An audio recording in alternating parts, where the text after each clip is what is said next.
Ang kwentong ito ay hango sa totoong buhay. Mula ito sa isa nating kabayan na itago na lang natin sa pangalang Jevan. Taong 1984, probinsya ng Samar.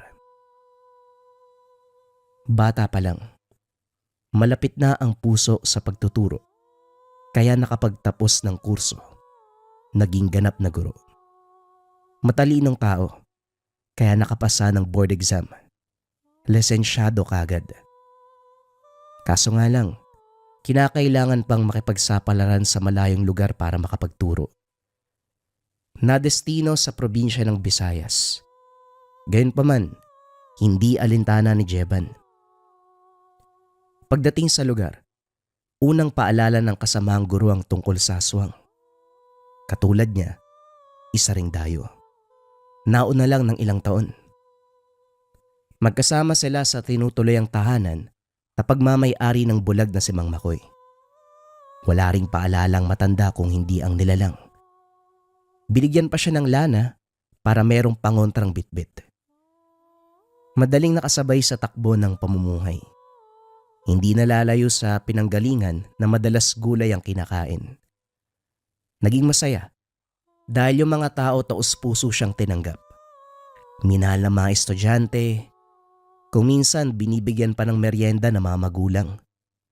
Ganon siya pahalagahan, kaya naman napamahal na rin. Pero may isang estudyante na minsan lang pumasok. Tahimik yung bata, hindi umiimik kahit tanungin. Madalas nasa sulok, hindi napansin kumakain. Sa tuwing aalokin palaging umiiling, ang sinasabi busog pa daw siya. Hinayaan na lang ito ni Jevan. Sa pakiwari niya, hindi pa nakakasabay sa paligid. Transfer din kasi, nagmula sa malayong probinsya ng Mindanao. Pinagmamasdan lang niya, pero naguguluhan sa dulot na pakiramdam. Minsan kasi, nagiging kabado ng wala sa oras. Minsan naman, parang nawawala sa isip ang tagal ng pagtitig na para bang may kakaibang kapangyarihan yung bata. Gayunpaman, hindi na pinansin ni Jevan. Ilang linggo na kasing walang sapat na tulog sa dami ng gawaing gabi-gabi. Sir Jevan, nag-imbita si Ma'am Joanne, kaarawan niya. Imbitado yung lahat ng guro eh. Punta daw tayo, maraming pagkain doon. May kaya kasi. Wika ni Sir Pilapil.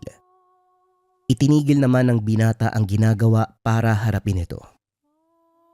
Naku, hindi pa ako tapos sa lesson plan eh. Tapos kailangan na bukas. Ikaw na lang siguro ang pumunta. Pakisabi na lang binabati ko siya. Ay naku, subsob na naman siya sa trabaho. Huwag mo nang alalahanin yan. Nagsabi ang principal na pwedeng sa susunod na araw pa yan. Siya nga mismo dadalo eh. Tayo pa kaya na simpleng guro lang? Halika na, wag na maarte. Magligpit ka na, punta na tayo dun. Kukunin ko lang yung motor. Walang nagawa si Jevan kung hindi magligpit. Sinarado yung pintuan ng silid.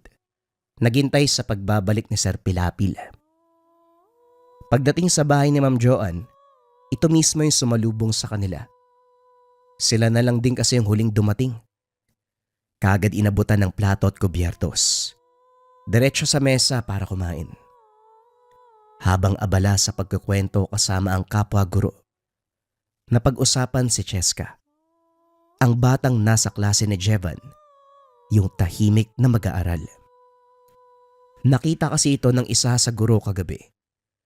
Naglalakad sa madilim na daanan. Tinawag pero hindi lumingon. Lalapitan sana kaso biglang nawala. Samot-saring kaisipan yung namuo. May nagsabing baka namamalikmata lamang. Meron ding nagbiro na baka aswang na ginaya ang wangis ng bata. Nauso rin kasi ang pangyayaring ito noon sa lugar. Kaya pinagpalagay na baka na ulit ang kaganapan. Tahimik lang na nakikinig si Jevan habang siya naman ang tinanong. Sir Jevan, hindi ba nasa klase mo si Cheska? Wala ka bang napapansin sa bata? Si Cheska, Bukod sa tahimik, malimit pumasok. Wala na. Mabait na bata yun panigurado, sadyang hindi pa lang kayang sumabay sa atin. Transfer yung bata kaya intindi na lang. Pero kasi may napansin ako sa bata. Nung unang pumasok yan, nakasalubong ko sa daan eh.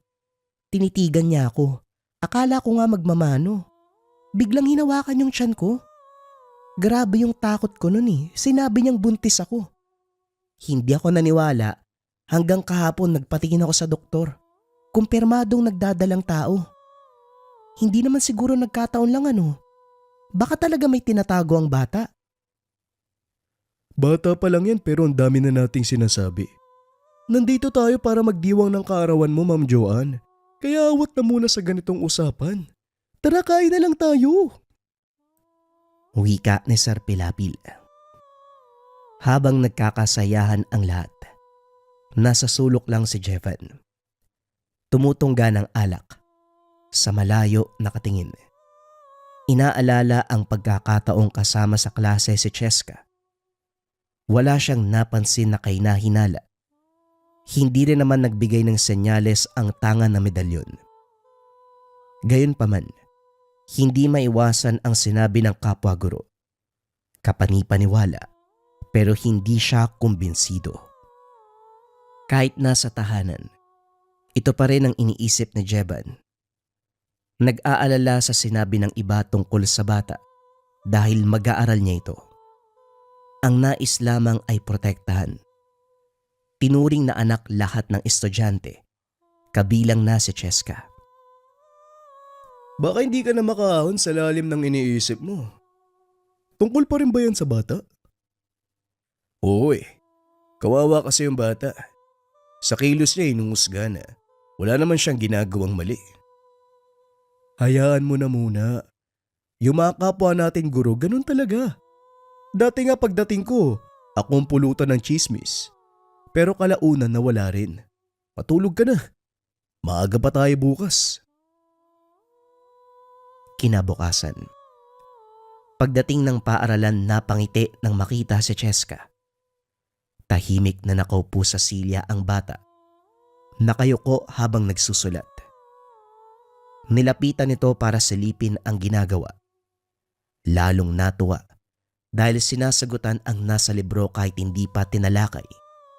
Naupo siya sa tabi para kausapin. Magandang umaga, Cheska. Hindi pa natin ninaaral yan ha. Pero tama yung sagot mo. Matalino kang bata. Sana, dalasan mo yung pagpasok sa paaralan. Kung paparito ka araw-araw, hindi malala yung ikaw ang maunguna sa klase. Makakatanggap ka ng mga parangal. Ayaw mo ba nun? Ayaw ko po. Nagulat si Jeban sa pagputol nito ng salita niya. Maiksi pero may diin. Nakayuko lang din ito. Hindi nag-abalang tumingin. Ganun ba? Lumabas ka na muna. Magsisimula ng flag ceremony. Nauna siyang lumabas. Inantay kung pipila ba ang bata pero nanatili sa loob. Hindi na lang din niya pinilit.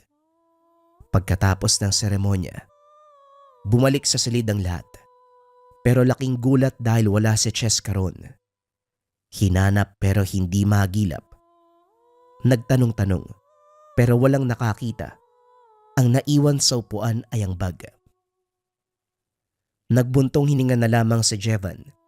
Nagsimula na ang klase. Lumipas ang mga araw, hindi na pumasok ang bata. Nababahala dahil nalalapit na ang exam. Ilang beses din naghanap ng paraan kung paano matatawagan ang mga magulang. Kaso walang nakatala sa record ng eskwelahan.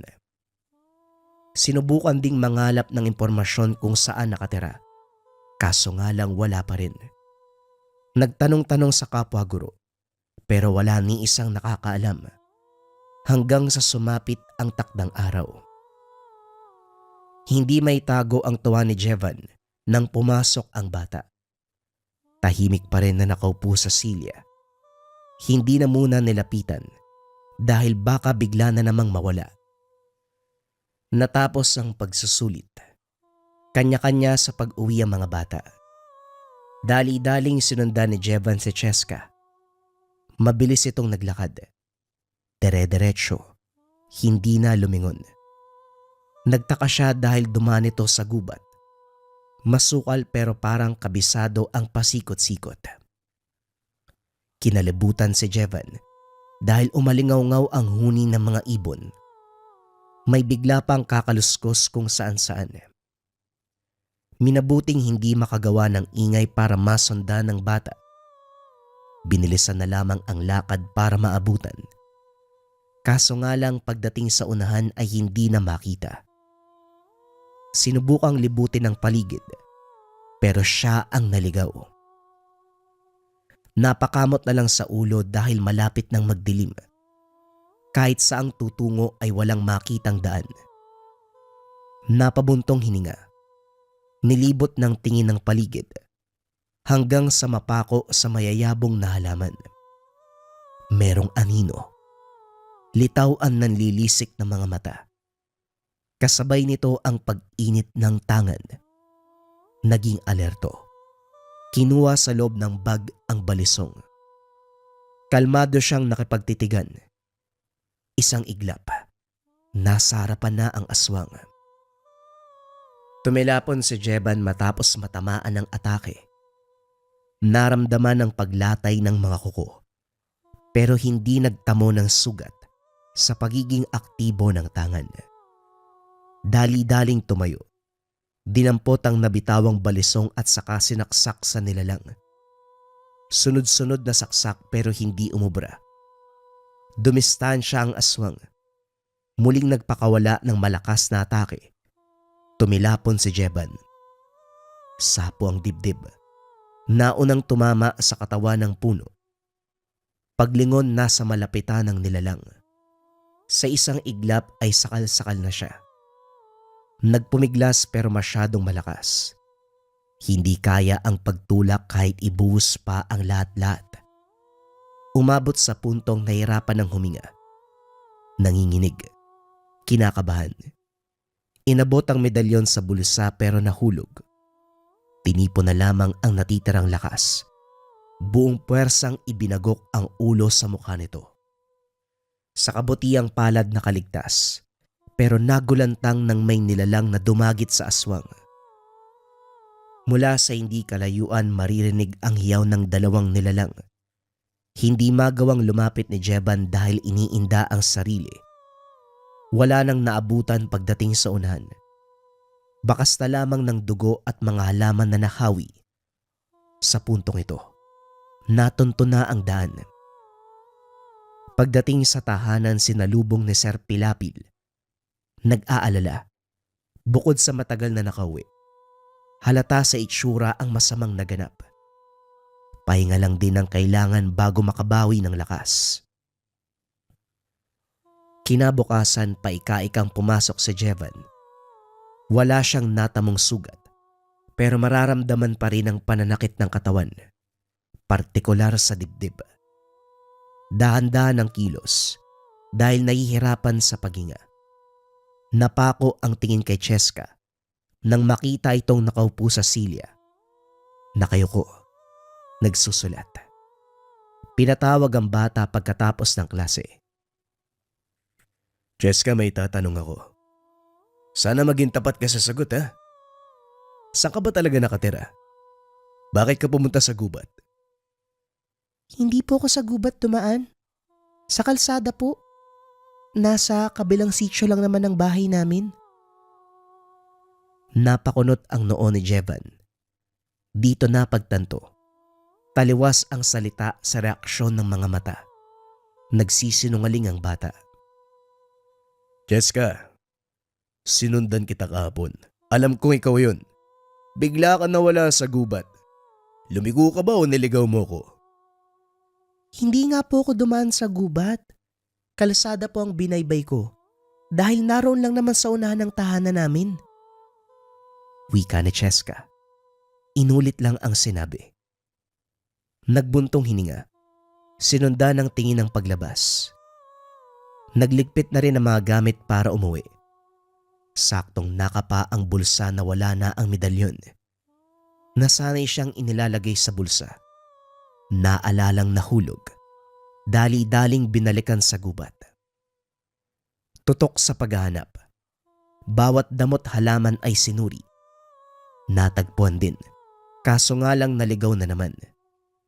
Kinutuban dahil kanina lang nasa likuran ng daan palabas. Ngayon puro naglalaki ang kahoy at siksikan ng mga halaman. Nilibot ang tingin sa paligid. Unti-unting nag-init ang tangan. Kakaiba rin ang ihip ng hangin. Dali-daling hinugot ang balisong para ihanda ang sarili. Habang wala pang nagpapakitang kalaban, sinamantala ang pagkakataon na maglakad. Naghanap ng madadaanan. Hindi nagtagal nasulyapan ang imahe ng matandang lalaki sa unahan. Bumibigkas ng mga salita. Hindi man marinig, pero alam ni Jevan na merong kargang kasamaan, kaya dali-daling nilapitan. Nagabulan, pero masyadong mautak ang matanda. Nililigaw si Jevan. Huminto na rin pagkatapos mapagtantong pinaglalaroan lamang siya. Manong, alam kong ginagawa mo kong katatawanan. Huwag ka masyadong magpakampante. Dahil kapag nasagad ako, hindi mo magugustuhan ang mangyayari. Inayos ni Jevan ang nagkagulong tali ng medalyon. Pagkatapos ay sinabit sa leg. Nagsimulang usalin ang orasyon. Ikinarga ang bisa ng tangan sa bitbit na balisong. Nakiramdam sa paligid. Nasa malapitan ng matanda. Kalaunan napalingon ng matunugan ang lihim na pag-atake. Nawakan niya ang kamay nito. Nakatuon ang matutulis na kuko. Gulat na napatitig ang nilalang. Walang sali-salitang sinaksak. Natama nito sa balikat dahilan para umatras. Ang pinakaayoko sa lahat pinaglalaroan ako. Hoy Manong, binalaan kita pero ayaw mong tumigil. Tumindig ang matanda. Ngumiti sa kanya. Matagal na nung huli ako nakasalubong ng dayo sa lugar na ito. Pero sa lahat ng mga dayo, ikaw ang namumukod tangi. Meron kang karga. Malakas. Pero duda kung mapapatay mo ko. Bakit hindi natin subukan, Manong? Walang problema kung gusto mong magpapawis. Handa kong patulan ka. Pero siguraduhin mong mapapatay mo ko sa dulo. Gawin mo ang lahat para mapuksa ako. Naguluhan si Jevan sa salita ng matanda. Hindi nagkaroon ng pagkakataon na makapag-isip dahil sumugod ito. Walang ibang ginawa kung hindi kontrahin ng pag-atake. Masyadong mabilis. Sobrang liksi. Hindi mapatamaan. Umabot sa puntong siya ang paulit-ulit na tumilapon. Napaubo ng dugo. Napinsala ang kalooban. Huhulaan ko, hindi ka sanay sa ganitong laban. Ang medalyon mo ay nakadesenyo lamang pang proteksyon. Tama nga siguro na napadpad ka rito para maturuan. Ipasok mo sa kalooban ng bisa ng tangan. Damdamin at saka ibuhos ang puwersa sa kalapan. Yon ang gawin mo.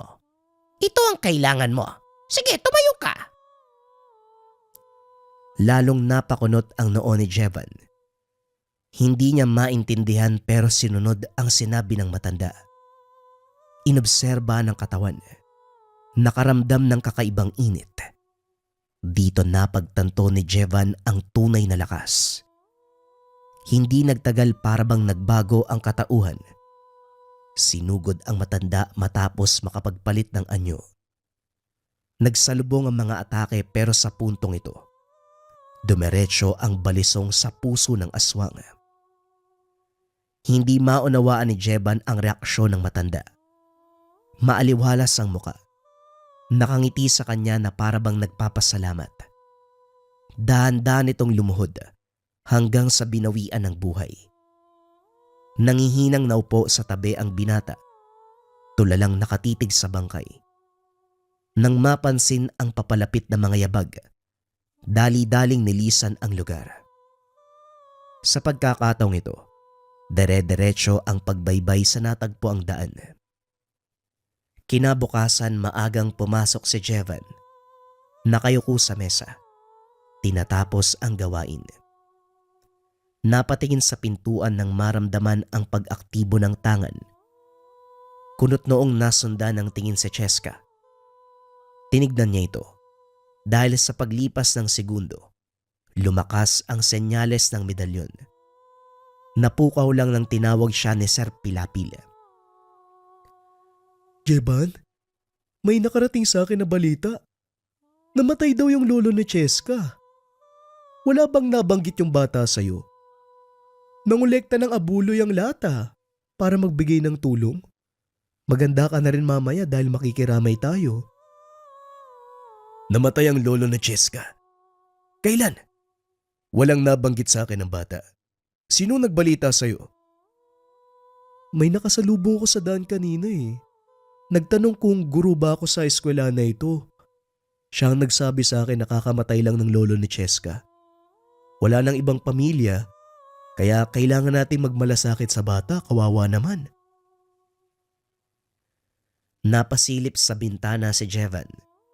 Diretso ang tingin kay Cheska. Nakatingin sa kabilang direksyon ng bata. Mahihimigan dito ang lungkot. Pero pumaibabaw ang senyales na bigay ng tangan. Dahil dito naguluhan ng binata. Humantong sa punto na konsidera ang sinasabi ng kapwa guro. Pagkatapos ng klase ay kinausap niya ito. Cheska, nakikiramay ako sa pagkamatay ng lolo mo ha. Huwag kang mag-alala. Nandito kami ng mga kaklase mo. Pwede kaming sandalan at sabihan ng bigat ng kalooban. Huwag kang mahiya. Tinapik ni Jeban ang balikat ng bata pero kagad binawi dahil lalong lumakas ang senyales ng tangan. Napansin niya rin ang pagniwi nito. Dahan-dahang lumayo. Sino pong nagsabi sa inyo ng tungkol sa lolo ko? Si Sir Pilapil. May nakasalubong siya eh. Nagbalita tungkol sa lolo mo. Huwag po kayo maniwala sa taong yun. Magiging delikado ang buhay niyo kung pupunta kayo sa amin. Huwag na po kayong tumuloy. Pigilan niyo po yung ibang guro. Naguguluhan man, sinundan ng tanawang batang kumaripas ng takbo. Hindi alam ni Jevan kung ano ang paniniwalaan. Napakamot sa ulo habang tinitimbang ang bawat sitwasyon. Sumasapaw ang ideyang may lahi ang bata. Kahit wala na ito, aktibo pa rin ang medalyon. Mabuti na lamang bumuhos ang ulan pagsapit ng hapon, kaya hindi natuloy ang balak ng pagpunta sa tahanan ni Cheska. Sa katunayan nabahala rin si Jevan dahil sa sinabi ng bata. Naglalaro sa isipan na posibleng niloko si Sir Pilapil ng nakausap na tao. Habang tahimik na nagmamasid sa panahon, lumapit si Mang Makoy. Inabutan niya ito ng kape. Nabalitaan ko nangyari sa matandang aswang. Sa gubat daw ito natagpuan ng kapwa nila lang. May kakilala kasi ako may lahi rin, pero mabuting tao siya. Naaamoy ko siya sa iyo eh. Naaamoy ko ang samyo. Hindi kaya ikaw ang pumatay sa halimaw? Napatingin si Jevan sa matanda. Hindi inasahan ang sinabi nito. Po, anong ako ang pumatay? Huwag mo nang ipagkaila bata. May tangan ka, kaya hindi nalalayong pinatulan mo ang hamon ng matanda. Mainam na rin yon dahil ilang taon na siyang naghihirap. Naghahanap lang ng pagkakataon na matapos na ang buhay. Mabuti nakatagpo mo siya. Ikaw ang naglagay sa kanya sa katahimikan. Natahimik si Jevan. Napaisip sa sinabi nito. Sa sandaling nakaharap ang aswang. Sa pagkakaintindi, tama si Mang Makoy. Naghahanap ng taong tatapos ng paghihirap. Pero bakit naman po? Walang aswang nagugustuhin ng ganun. Kilala ko si Bano.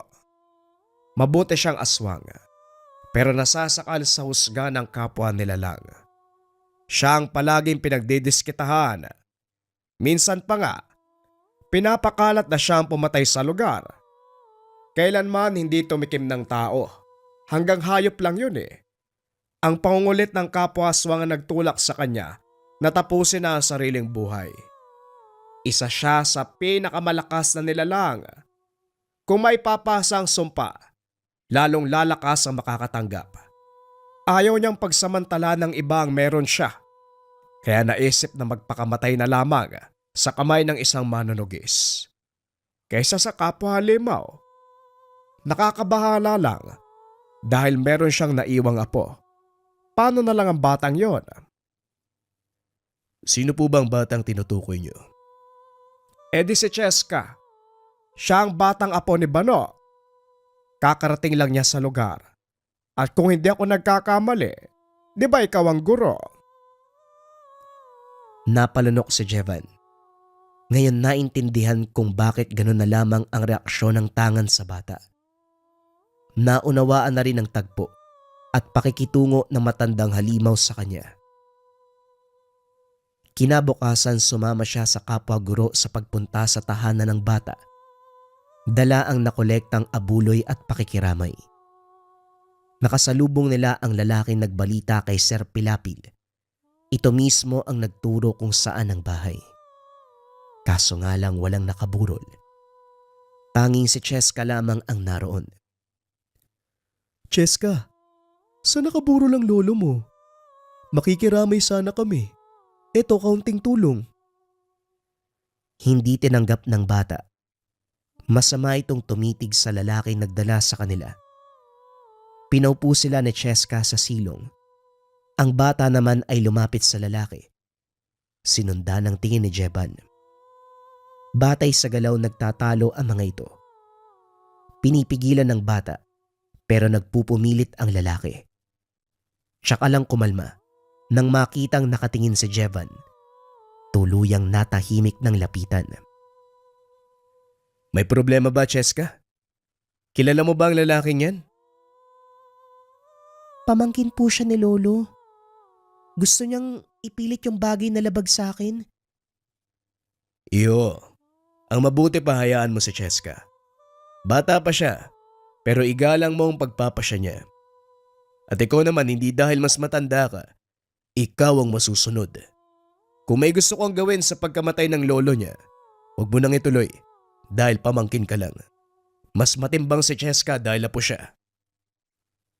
Napansin ang pagkairita ng lalaki. Halata rin na nagpipigil. Kahit sinuri lamang ng tingin, alam niya na may lahi itong aswang. Cheska, magtapat ka nga sa akin. Ayos ka lang ba rito? Wala na ang lolo mo. Delikado para sa'yo mag-isa. Pwede ka naman munang manirahan sa amin eh. Merong espasyo. Kasama ko si Sir Pilapil. Maalagaan ka namin doon. Mas pabuti pong umuwi na kayo. Mas delikado kapag naabutan kayo ng gabi. Ito na rin mismo ang nagtaboy sa iba pang guro. Bastos man kung titignan. Pero para kay Jevan, nag-aalala ang bata para sa kanila. Nagmamadali na ring umalis dahil dumadami ang kasama ng lalaki. Masama ang pagtitig. Kakaiba ang tingin. Sa kabutiang palad nakauwi naman sila ng ligtas. Pero hindi si Cheska. Sa kalagitnaan ng gabi, nabulabog ang sinusulat ni Jevan. Isang sigaw mula sa kalapit na tahanan ang pumukaw ng atensyon. Pagdungaw ng bintana, nakitang kumakaway si Cheska. Walang pagdadalawang isip na lumabas para saklolohan. Duguan ng bata, maraming sugat sa katawan at nangihina. Dali-daling tinawag si Mang Makoy para magpatulong. Ito ang nagbigay ng paunang lunas. Nagulat dahil hindi inakalang maalam sa ganitong bagay ang matanda. Jeban, mabuti siguro kung tignan mo ang labas. Parang may nakasunod sa bata. Tignan mo sa talayban. May nagtatago doon. Bitbitin mo ang gulok dyan sa kusina. Pati na rin ang tangan mo. Itaboy ang bawat nilalang na makikita. Huwag kang magdadalawang isip na pumatay. Isipin mong kalaban ng lahat. Huwag kang magpapakita ng awa. Alam na ni Jevan kung saan tutungo ang sinabi ni Mang Makoy. Pagkakuha ng gulok, nagbitbit ng sulo at saka ginalugad ang talahiban. Panay ang paghugot ng hininga dahil maraming presensyang nagpaparamdam. Hindi nagtagal ay may sumugod. Tumilapon si Jevan. Kagad sinalubong ng taga ang aswang. Sumunod naman ang isa na masyadong agresibo. Sakal niya ito. Nahirapang kumontra dahil nabitawan ng gulok. Pumaibabaw sa kanya ang nilalang. Humigpit ng humigpit ang pagkakasakal hanggang sa umikot ang paningin ni Jevan. Kinabahan. Kaunti na lang malalagutan na ng hininga. Mabuti na lang lumabas si Sir Pilapil. Paulit-ulit na hinampas ng itak ang nilalang. Napapikit ang binata matapos bumulwak ang dugo sa kanya. Ayos ka lang ba, Jevan? Nasaktan ka ba? Tama nga sinabi ni Mang Makoy. Nagsimula na namang mga sa mga pesting to. Yung bata sa loob, kumusta? Ginagamot pa ni Mang Makoy. Maging alisto ka. Sigurado may kasamang mga yan. Teka sir, parang sanay na sanay ka sa pakikipaglaban. Magmula nang dumating ako dito, nagkaroon na ng kaunting karanasan. Mabuti na lang sinunod ko yung payo ni tatay. Nagdala ako ng ilang pangontra. Mapapakinabangan na to. Nahati ang atensyon dahil dalawang aswang ang sumugod. Kanya-kanyang laban pero malakas ang nilalang na nakaharap. Parehong nahirapan, parehong tumitilapon matapos magbanggaan naglakas. Nagpalit ng anyo ang isa. Hinanap si Cheska. Nasaan ang bata mga inutil? Kung ayaw niyong paglamayan, mabuti pang isuko niyo siya. Kadyo, kalman mo lang. Baka matakot ang mga yan. Ako na. Oy, labas niyo si Cheska. Siya lang ang kailangan namin. Madali kaming kausap, kaya sana kayo rin. Kaya ka nasasabihang mahina, Jose, dahil hindi ka marunong manindak. Hoy mga inutil! Kuko sa inyo umalis na kayo. Pabayaan niyo ang bata. Matabi lang dila mo. Ang sarap putulin. Huwag na nating pabayin ang usapan. Ilabas niyo ang bata. Huwag niyo kong sagarin. Baka hindi ako makapagpigil. Ano ba ang kailangan niyo sa bata? Ang sumpa ng lolo niya. Nag-aaksaya kayo ng oras. Dinala ng matanda sa kanyang kamatayan ng bagay. Ang pagtugis niyo kay Cheska ay wala ng kabuluhan. Kaya pabayaan niyo siya. Ayos din ng isang to ah. Kung makapagsalita, akala mo may alam. Hoy, manahimik ka. Kung ayaw mong ikaw ang unahin namin. Kadyo, parang naamoy ko yung bata sa loob ng tahanan. Dito ka lang. Titignan ko. Subukan mong humakbang. Siguradong mamamatay ka. Nanlaki ang mga mata ni Jose. Tumagos ang gulok sa kanyang lalamunan. Hindi makapaniwala si Kadyo sa naganap. Hindi na rin nag-aksaya ng pagkakataon si Sir Pilapil. Sunod-sunod na pagwasiwas ng itak ang pinakawalan. Nang masiguradong patay na at wala nang sumugod, dali-daling bumalik sa loob ng tahanan. Sa kabutiang palad na agapan si Cheska, bumuti ang pakiramdam. Si Jevan ang kasama nito sa kwarto. Hindi iniwanan ang bata hanggang magawang makalakad. Makalipas ang ilang araw, may naghanap sa bata. Nagpakilala itong ina. Pinakiramdaman ni Jevan, ordinaryong tao lang ito. Si Cheska ang may lahi. Maraming salamat sa inyo. Pinauwi ko si Cheska dito para makasama ang lolo niya. Humiling si Lolo Bano na makita ang bata Hindi ko naman inasahan na ganito ang magaganap. Ngayon kukuhain ko na siya. Wala na ang pamilya ko rito. Maraming salamat sa tulong niyo. Wika ni Aling Delia. Manang, lingid ba sa kaalaman nyo na may lahi ang bata? Pasensya na pero Oo. Alam ko ang tungkol sa anak ko. Namana niya sa tatay niya. Anak ni Lolo Bano. ganun po ba? Akala ko kasi hindi nyo alam eh. Sige po, mag-iingat kayo sa biyahe. Cheska, mag-ingat ka. Patuloy ka maging mabuti. Hinatid nila Sir Pelapil sa terminal. Tsaka lang iniwanan nang umalis na ang bus. Sa kabila ng lahat, tinuring na aral at pagsubok ang nangyari. May natutunan lalo na ang parteng nakasalamuha si Lolo Bano. Ang matandang aswang na nakainkwentro. Tinuruan siya kung paanong gamitin ng wasto ang tangan. Ngayon hindi na lamang ito pang proteksyon, kung hindi ginagamit na ring sandata na panlaban sa mga aswang.